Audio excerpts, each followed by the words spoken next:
الحمد لله نحمده ونستعينه ونستغفره ونؤمن به ونتوكل عليه ونعوذ بالله من شرور أنفسنا ومن سيئات أعمالنا من يهد الله فلا مضل له ومن يضلله فلا هادي له ونشهد أن لا إله إلا الله وحده لا شريك له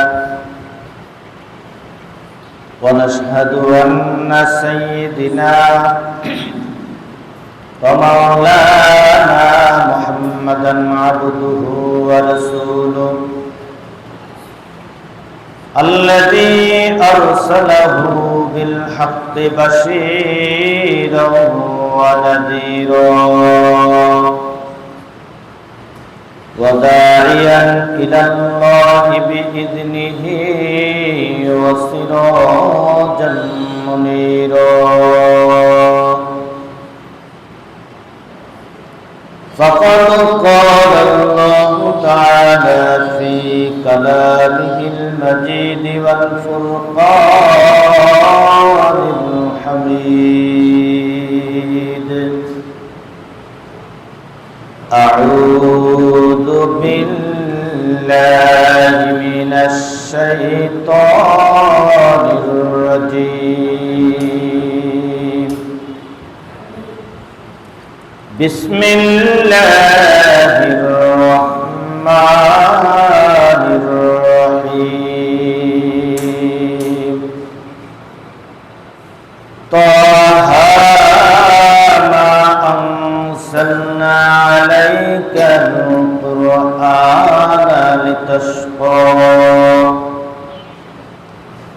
وقال الله تعالى إن الله وملائكته يصلون على النبي يا أيها الذين آمنوا صلوا عليه وسلموا تسليما اللهم صل على سيدنا مولانا محمد وعلى آل سيدنا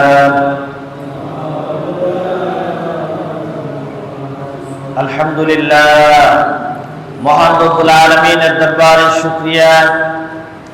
যিনি আপনাদেরকে দুরূদ ও সালাম পেশ করার তৌফিক দান করেছেন,